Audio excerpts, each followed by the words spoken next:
সুপ্ৰভাত ইতিমধ্যে উৎকণ্ঠাৰ যেন এক অন্ত পৰিব কিয়নো আজি যিহেতু কোনে আচলতে মাৰিব শেষ হাঁহি তাক লৈ এতিয়া ইতিমধ্যে উৎকণ্ঠা আৰু ইতিমধ্যে যোৰহাটৰ যি বালক বহুমুখী বিদ্যালয় তাতে আজি ভোট গণনা অনুষ্ঠিত হৈছে আৰু ইতিমধ্যে মোৰ সতীৰ্থই দেখুৱাইছে এয়া হৈছে যোৰহাট চৰকাৰী বালক বহুমুখী বিদ্যালয়ৰ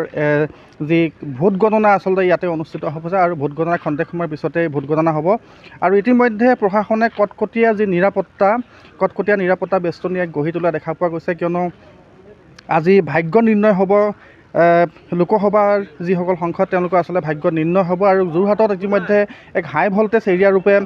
চিহ্নিত হৈছিলে কিয়নো আমি নিৰ্বাচনৰ সময়ছোৱাত আমি দেখা পাইছিলোঁ যি সময়ত প্ৰশাসন তেওঁলোকে কৈছিলে নিৰ্বাচনৰ প্ৰচাৰ চলাইছে এইখিনি সময়ত যোৰহাটৰ সমষ্টিক লৈ আচলতে সকলোৱে এক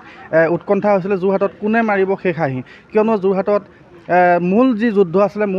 আচলতে তপন গগৈ আৰু গৌৰৱ গগৈ আচলতে ভাৰ্চেছ হৈছিলে গতিকে কোনে মাৰিব শেষ হাঁহি তাক লৈ কিন্তু উৎকণ্ঠা ইতিমধ্যে অব্যাহত আছে আৰু এয়া হৈছে সামগ্ৰিক দৃশ্যাংশ যোৰহাটৰ যি ভোট গণনা কেন্দ্ৰ যোৰহাট বালক বহুমুখী বিদ্যালয়ত খন্তেক সময়ৰ পিছতে ভোট গণনা কাৰ্যসূচী আৰম্ভ হ'ব আৰু এই ধৰণে যি বেষ্টনী সেয়া বেষ্টনী কটকটীয়া নিৰাপত্তাৰে গঢ়ি তোলা হৈছে আৰু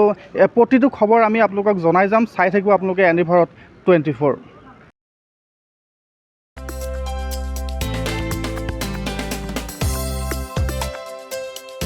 আপোনাৰ ঘৰখন আৰু অফিচ চালে চকুৰুৱাকৈ সজাওক আজি আহক সকলো ধৰণৰ অত্যাধুনিক ফাৰ্নিচাৰৰ বাবে চিটি ফাৰ্নিচাৰ 6 মাইল গুৱাহাটী আমাৰ ঠিকনা 6 মাইল পাঞ্জাবাৰী ৰোড পুৰবী ডায়েৰীৰ সন্মুখত গুৱাহাটী আমাৰ যোগাযোগ নম্বৰ 9435013969